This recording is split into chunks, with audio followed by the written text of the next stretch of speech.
Het is nu pauze en we gaan even kijken wat het publiek ervan vindt. Ik zie daar iemand. Hoi, mag ik jou wat vragen? Jawel. Wat vind je van het stuk? Hartstikke leuk. Hartstikke leuk. En waarom... Oh, je hebt lekker... Wat heb je lekker van lekkers gehaald? Ja. Een koekje. Is het koekje lekker? Ja. Mooi. Wat vond je van het stuk? Ik vond het hartstikke leuk. En wat vind je er leuk aan? Gewoon de verhaallijn en de dansers. De dansjesverhaal. Ja. Wat vinden jullie van BIS? Wel leuk.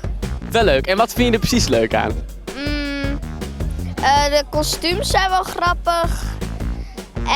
En het is zelf ook wel grappig. Ik vind het ook wel dat ze grappige kleren aan hebben en ja, het is ook leuk om van die liedjes en hoe ze praten en zo. Heb je al een cd gekocht of niet? Nou, van de vorige wel. Oh, van de Stim van Lucie Weerum had je een cd gekocht, ja? En die draaien jullie nog wel eens of niet? Nou, mijnes ben ik wel kwijt. Oeh, je bent de cd kwijt. Niet doen wordt hier gezegd. Wat mag hij niet doen? Zeg het eens even. Nou, hij zit ons weg te duwen, want wij willen ook in beeld. Ja. Hoi. Oh, nou gaan we. Wij zijn ook belangrijk. Oh, nou gaan we weg. Ga zelf weg. Ik ga zo weg. Ga zelf weg. Ga zo weg. Nou, het gaat heel erg in vrede hier allemaal bij BIS. Dat zien jullie allemaal thuis wel, lieve kijkertjes. Maar hoe is het nou om in BIS te spelen? Dat vraag ik gewoon aan jou, want jij bent de enige die serieus is. Hoe is dat? Best leuk. Best leuk. En ben je ook zenuwachtig voor de voorstelling gaat beginnen? Of Ja. wat gaat er allemaal door je hoofd heen?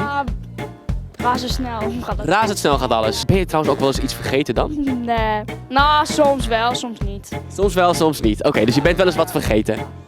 Heb je ook wel zo'n blooper gehad? Dat je per ongeluk viel of iets anders? Nee, eigenlijk niet. Nou, misschien komt hij dan nog, want er komen nog voorstellingen. Meestal zijn er wel bloopers in de voorstelling. Misschien komt hij nog. Ja. Wat denk je dat dat zal wezen dan? Trompet laten vallen of zo. Je trompet laat... Oh, want kijk, je hebt een hele mooie trompet. Laat eens even zien aan de camera. Daar mag jij op blazen, hè? Maar jij blaast daar toch niet echt op, of wel? Nee. Nou, in het stuk wel, maar als het een liedje is, dan doe ik gewoon... Oh, oké, want in het liedje zit gewoon een opgenomen trompet. Ja. Maar mensen denken dan wel dat jij heel goed trompet kan spelen, hè? Ja. Hoe is dat? Ja, goed. Dat is wel vet, hè? Ja. Ansje, jij deed 2 jaar geleden mee met BIS. Hoe is het dan nu om te helpen bij BIS? Nou, leuk toch?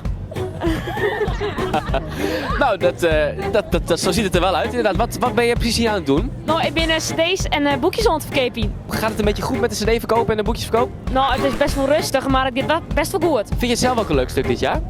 Jawel. Wat vind je er precies leuk aan? Dan mijn broertje speelt hij mooi. En jouw broertje speelt Pomerantix. Pomerantix. Oké, daar hebben we dan nu een beeldje van. Dat was het broertje van Ansje.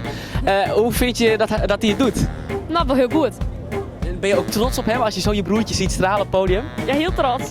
Ik heb mijn cd zelf niet kwijt, maar dat cd dingetje wel. Het hoesje van de cd. Nee, die heb ik juist wel. Oh, de cd zelf ben je kwijt. Ja. Oh, dan moet je... Kijk, daar is Tjeerd. Moet je even vragen. Tjeerd, dit meisje is de cd van de Stim van Lucie Weerum kwijt. Nee, maar die had ik thuis kwijtgeraakt. Maar heb je hem nu alweer dan? Ik was hem wel bezig mee aan het zoeken, maar ik denk dat hij in de auto ligt. Oh, hij ligt gewoon in de auto. Oh, Tjeerd, hij ligt gewoon in de auto. Ik dacht, jij bent de redder in nood, maar dat is niet nodig volgens mij, of wel? Nee. Anders kreeg je een nieuwe. Nou, wat zijn ze toch lief bij BIS, dames en heren. Het is geweldig.